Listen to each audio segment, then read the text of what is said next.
Kakairita. Tignan mo, masyadong masaya ang OA. Papansin. Papansin masyado. 'Di ba? Sino ba? First day pa lang. Yeah.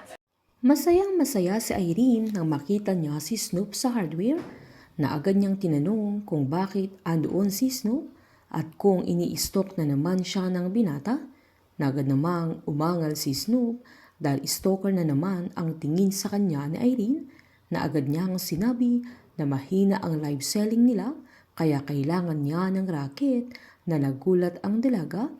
Pero napangiti ito na sa Bulacan pa talaga rumakit ang binata na nagpalusot naman si Snoop na kung saan may bakante ay doon siya na hindi naman siya choosy sa trabaho.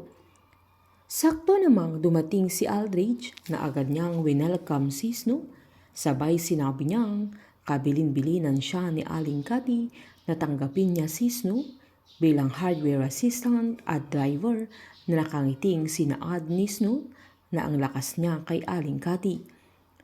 Habang tinanong naman ni Aldridge kung papaano nakilala na Irene si Snoop at sinabi naman ng dalaga na nagkakilala sila sa isang event pero ayaw na niyang ikwento pa na agad namang sinabi ni Snoop na masaya naman ang dalaga kapag magkasama sila at parang wala silang pinagsamahan kung paano magsalita si Irene sa kanya. Dahil dito ay sinungitan siya ng dalaga at sinabing magtrabaho na ito, sabay umalis na sa Irene pero lihim na nakikilig at masaya siya na kasama niya si Snoop sa hardware. Hindi naman maamin ng dalaga kay Aldridge na may pinagsamahan ang dalawa na mas malalim pa kaysa sa akala ni Aldridge. Habang nasa taxi naman sila Bingo at Caroline dahil pupuntahan nila yung kaibigan ni Charleston na tinanong ng binata kung bakit niya pinaalis ang mga bodyguard niya na agad namang sinaad ni Caroline na binigyan niya sila ng day off na pabirong sinabi ni Bingo na buti pa sila'y may day off. Pinaliwanag naman ni Caroline na ayaw niyang malaman nila kung anong ginagawa niya dahil baka i-report pa siya kay Cindy. Sinaad pa ng dalaga na noong namatay ang mama niya ay high school na ang aya niya na laging nakikick out sa mga schools niya na sa lahat ng mga kinontak niyang kaibigan ng aya niya ay iisa lang ang sumagot kaya doon sila pupunta.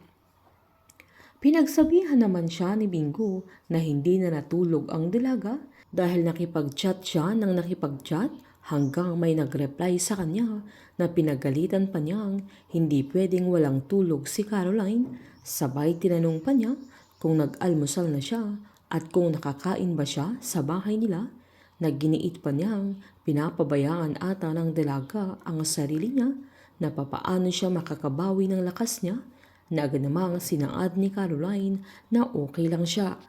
Dahil sa hindi matapos-tapos na diskusyon ng dalawa ay nakisawsaw pa yung taxi driver na hindi lang sila ang magjowang nag-break na hindi nakakakain at hindi nakakatulog na sabay pa silang nagsalita at sinabi ni Caroline na hindi sila magjowa habang sinabi ni Bingo na hindi sila nag-break sabay sinabihan pa ng binata na kailangang umidlip ni Caroline pero sinaad ng dalaga na pagkatapos na lang ng lakad nila.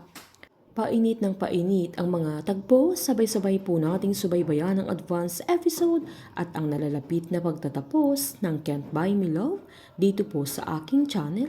Patuloy lamang pong manood at mag-subscribe para ma-update po kayo sa mga susunod na episode. Marami pong salamat.